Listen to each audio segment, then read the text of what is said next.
Tensions erupt between the LTO and automotive journalist James Deacon.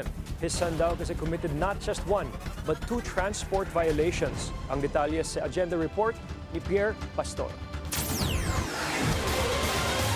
Reckless driving ang ikinaso sa anak ng automotive journalist na si James Deacon na hinuli noong December 18 sa Skyway. Ang kanya raw violation, swerving sa double solid yellow lane, pa-exit ng Quezon Avenue. Ayon kay Deacon, mali raw ang parusang ipinataw sa kanyang anak matapos suspindihin ang driver's license nito. Nag-viral ang kanyang reklamo. Pero giit ng LTO, tama ang nasa violation ticket ng anak ni Deacon. Naglabas pa ng resibo ang ahensya.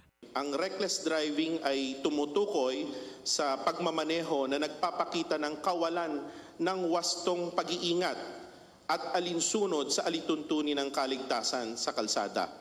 Kahit po nalampasan niya ang exit, ang tamang gawin po ay magpatuloy at dumaan sa susunod na exit. Ang pagkakamaling makaligtaan ng exit ay hindi nagbibigay ng pahintulot upang lumabag sa malinaw na traffic control markings.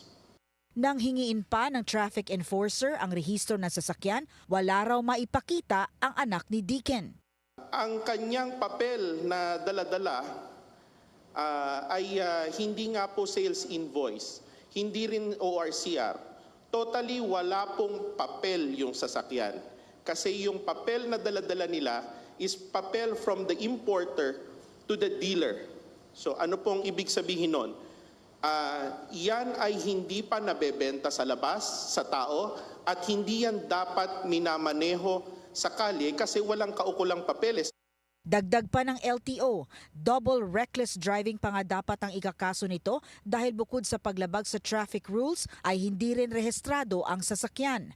Naglabas na ng show cause order ang LTO para sa dealer ng sasakyan para magpaliwanag kung bakit pinayagan itong ilabas ng walang dokumento. Bilang tugon naman sa sinabi ni Deacon na nabahiran daw ng hindi maganda ang driving record ng kanyang anak, nilinaw ng LTO na ang reckless driving ay hindi naman permanent record. Hindi rin daw ito criminal offense.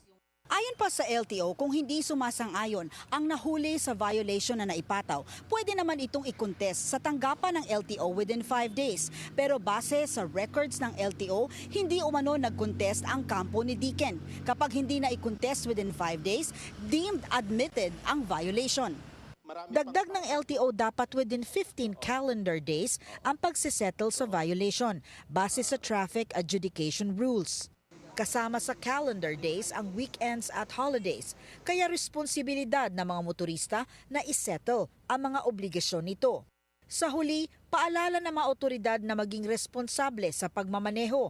Hindi excuse na sabihing baguhan pa at hindi alam ang batas. Para sa Agenda, Pierre Pastor, Billionaire News Channel.